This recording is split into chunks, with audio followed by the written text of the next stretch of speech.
Hello everybody, I'm Gary the Motham and welcome back to another episode of Pokemon Orange. Today, we brave the 7 seas.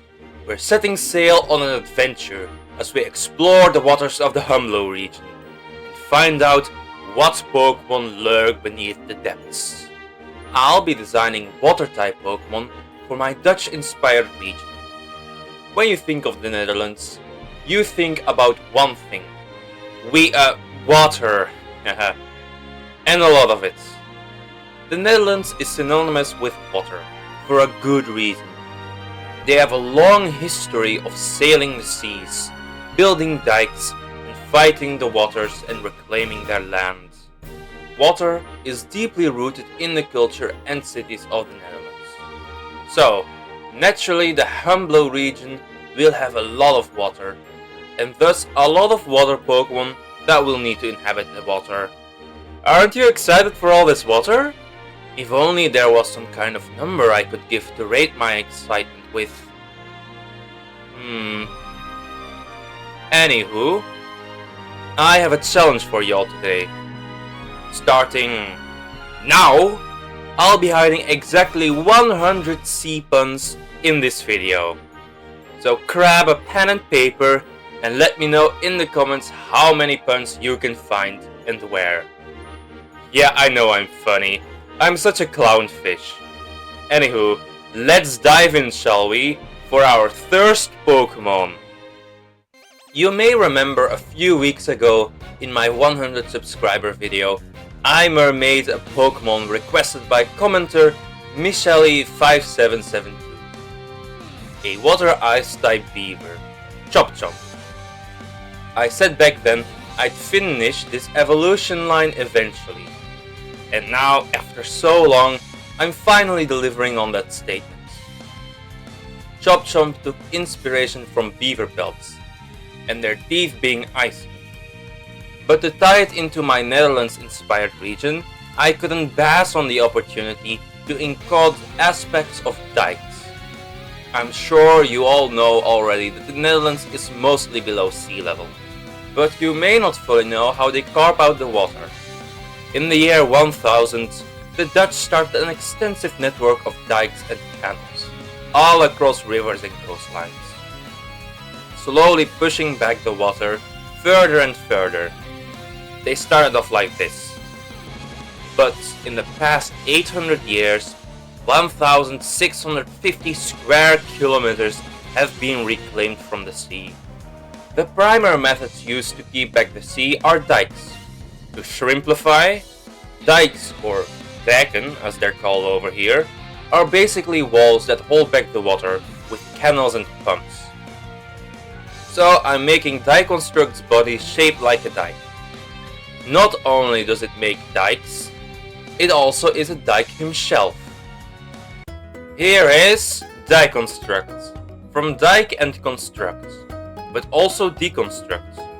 Oh, Fishclaimer, the names do not count to the pun total. Diconstruct, the beaver Pokemon. It is said that the ancient dikes that saved Humblow from the great submergence many years ago were built by Diconstruct and their trainers. They are dutiful. Diconstruct maintain and protect the dikes of the region. Without them, the Humblow region would be beneath the ocean.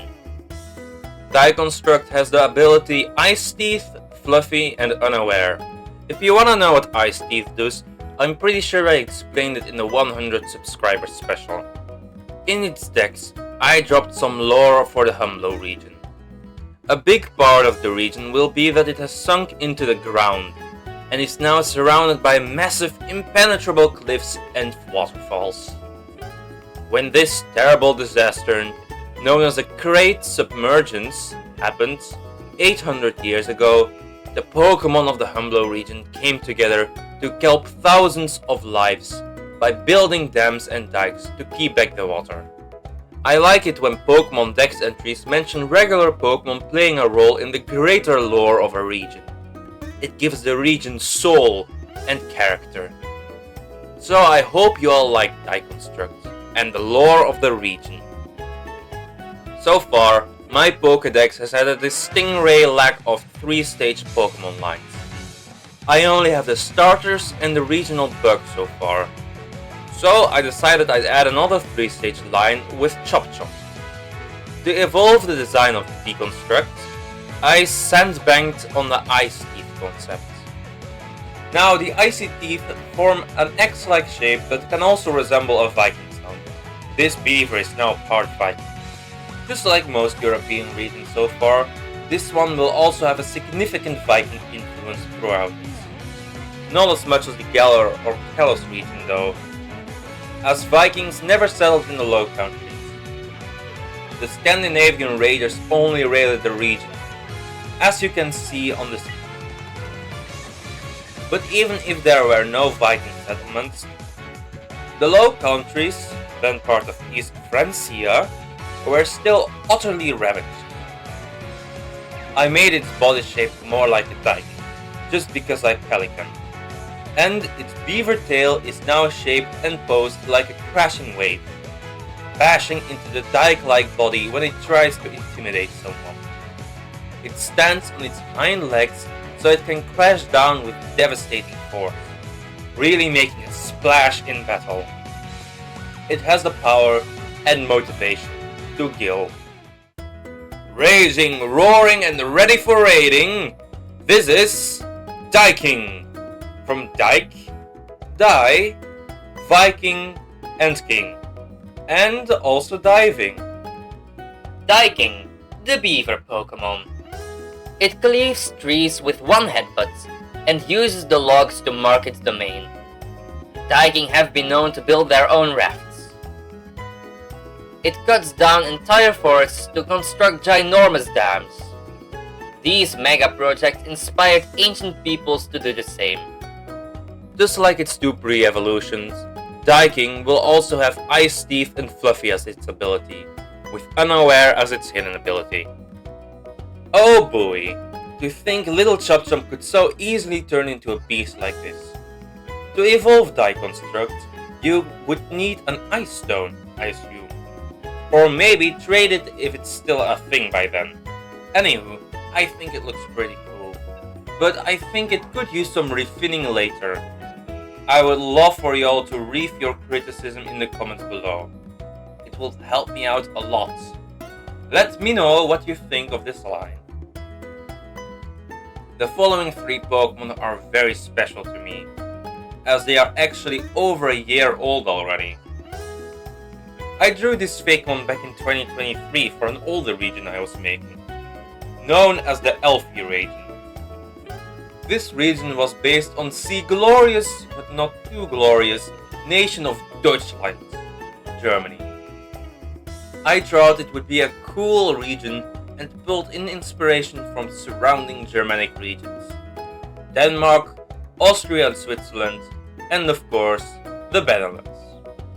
That region had many Pokemon inspired by the Netherlands, many of which I was very attached to.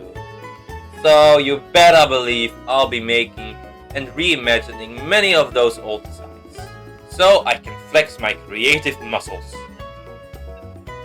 Plus, it would be a shame of them to go to waste, don't you think? And if you want more information on the Elfie region, I think I'll be making a video on that region when I reach 1,000 subscribers. So, not to be shellfish, but you know what you have to do, my loyal Burmy army. Don't be coy, like and subscribe. The first Pokemon is a little Friny. I think the name itself makes the concept clear already, right? A small fry fish Pokemon that's based on an actual French fry, or shall I say a Belgian fry. For the many people who don't yet know, fries were actually invented by the Belgians. The name French fries is just French propaganda to brainwash you all. Don't waterfall for their tricks. Well, okay, the history of French fries is actually a bit wishy-washy, and surprisingly hard to trace back.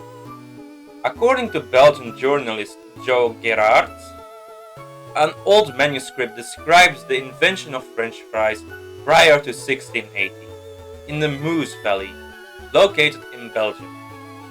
strips of potatoes would be fried by the locals, as a substitute for fried fish when the rivers were frozen. So the connection between fries and fish runs even deeper than I originally thought. Though, granted, the validity of this manuscript is highly questionable and it seems like people were just fishing for attention. But in my objectively correct opinion, the fries here in Belgium are just so much better than abroad, especially than Mackerel Donald's fries. Fries are culturally very significant to Belgium. In the small town where I live, for example, there are 6 fry places, which is about 1 fry place for every 10 people here or something. Fries are just Friny, the small fry Pokemon. Its tiny body is lubed up with oily mucus that allows it to escape predators. This mucus is great for frying foods. It's a delicious Pokemon when fried. They have become the national dish of the Humblow region. Fried Friny was invented during times of war. So fries are 100% undeniably Belgian. And the name French fries is just a catfish. I got a bit carried away there, didn't I? I forgot to mention the design itself. Well, Friny is basically shaped like a French fry. I made it look smaller than originally, and gave it a split blue and yellow color for the color contrast. The white stripe on its body is a reference to mayonnaise, by the way. Friny has the abilities Swift Swim, Oil Skin, and the hidden ability Chew On. Oil Skin is a brand new ability. Its skin is covered in oil. This gives it an added weakness to fire, but makes it completely immune to all forms of recoil damage. It also has a new move, Flame Crash, a physical move that deals high damage, but in return, the user gets recoil damage and is burned, but the target is also burned. Friny learns this move at level 20. Now, this is a COD move for a pure water Friny to have. It's definitely gonna flounder when it uses this move. But Frycious' original design was a lot different. Was a lot more like a pack of fries. Taking inspiration from Wishy-Washy, solo and school form. It goes from a shingled Friny to like a trillion little Friny cuddled together. I was never that happy with Frycious' design, and I feel it was too derivative of Wishy-Washy, concept-wise at least, so I went back to the drawing board. Small fry are actually just juvenile fish that still have to grow up. So I made it grow up into a big meaty cod. I took inspiration from a different fried fish. You won't believe how much I love fried fish. Like fish fingers, for example. They're my favorite food. So I found it very fitting to make this line into a fried fish. Now, from my research, I didn't find much on fried fish dishes from the Benelux. But like I told you earlier, fried fish was a common source of food for people in the region, and cod can be found in Dutch waters. There are also many other fish dishes from the Netherlands, such as sauced herring and smoked eel.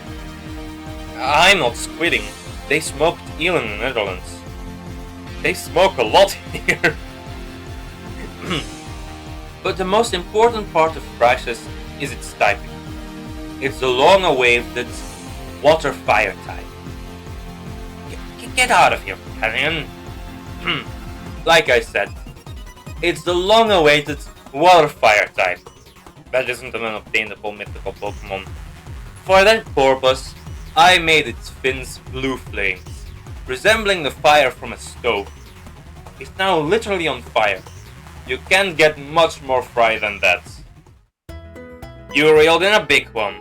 A real big one. Frycious. From fry, frightening, ferocious, vicious, delicious, and fish. That name is just fantastic, not gonna lie. Frycious, the big fry Pokemon. It fries prey with fire of 375 degrees. The oil that lubricates its skin allows it to spontaneously combust underwater. It causes deadly oil spills. It has a daring and aggressive disposition. It's never seen in the wild because of how difficult the life of a Friny is. Friny evolves into Frycious when it manages to knock out an equal or above leveled opponent with the move Flame Crash. This is a hilariously difficult way to evolve Friny. I wanted to be a real dog with it. A real son of a... I'm not gonna make it that easy. Friny is such a weak Pokemon with a terribly low attack stat. Its stats are just abysmal. So beating an opponent of the same level or higher with a physical attacking fire type move with recoil damage that burns the user, and that user being a frail, weak water Pokemon tied for the lowest boss stats of the entire game, that's gonna suck quite a lot. But when your Frycious gets to use this move, you're gonna sing a different tune. The last Pokemon is one that's very dear to me. This is Mossaurus. It was based on a mussel, and it was very gimmicky. It also added to the long list of not a dragon types. Mussels are quite tied to the Benelux. It's a very popular dish here in Belgium, to the point where we have a mussel season, and all the restaurants will just be completely flooded with people. Oh, I didn't expect to make that joke, actually. It's one of the most popular summer dishes we have. But more so than the Belgians' fascination with mussels is the Dutch. We here speak of Zeeuwse musselen in Pacific. They are mussels grown in the eastern Schelde and Zeeland. On average, 50 trillion kilos mussels are produced in this region. The capital of these mussels is the Zeeuwse town of Jerseke. Jerseke? I don't know how to pronounce that one either, guys. A Dutch fishing village. Zeeuwse musselen are commonly regarded as the best mussels in the world. At least, that's what I'm hearing. I reeled in extra inspiration than just mussels though. Fun fact, but the first Mossaurus fossil was discovered in the Netherlands, near Maastricht. A chalk quarry shaped like a skull. Imagine being some random farmer in 1764 and finding out scientists discovered this skull right here. Whew. So I'm taking inspiration from the Mossaurus skull. The shell will be shaped and colored like the skull. But the real Pokemon is the meaty body inside, which resembles both the meat of a mussel and the tongue. Lastly, I took some mild inspiration from dragons hiding in their lairs. In folklore, dragons would often hide in caves, hiding valuable goldfish inside and protecting it. But in this case, the treasure is the delicious meat inside. So this mussel is both the dragon, the cave, and the treasure all at once. I had some trouble with colors, but I just went with the float and found a good color after recording. And one last thing, this Pokemon is gonna be very gimmicky with two different forms. The layer form and the nip form. Careful for Mossaurus, from the Dutch word for mussel, being mossel with an O, and Mossaurus. Mossaurus, the den Pokemon. It hides in its tough, impenetrable shell for most of its day. It only opens up to deal devastating bites that can cleanly cut off an arm. Many fishermen risk their lives to catch these Pokemon. The meat that hides inside the shell is regarded as one of the most delicious foods in the world. This Pokemon's only ability is Layer Shell. Let me show how it works. This is a battlefield. Excuse the weird angular. So it remains in its layer form for most of the battle. until it uses an attacking move. When it does use an attacking move, it will transform into the nip shell form, only once it is its turn to attack. Then at the end of the turn, it returns to the layer shell form. So for example, if your Pokemon is faster than it, you're going to be attacking first, when it's still in its layer form, dealing pitiful damage because of its high defenses. And then when it's Mossaurus' turn to attack, it changes to a nip form and serves a devastating bite, before sealing its shell again. But if you're slower than it, you'll be attacking when it's in its nip form, when it has incredibly low defenses. It's very gimmicky, and I'm not sure of how broken it is, but I do think it's quite a mantis, and that's why I love it. But let me know, what are your thoughts on it? Well, well, well. Those count as 3 separate puns, by the way. It seems like we've come to the end of yet another video, and it was a fun one. I had a lot of fun revisiting old designs and writing a bunch of fish puns. I hope this challenge managed to reel you in. Now, let's add these cool designs to the Humblow region decks.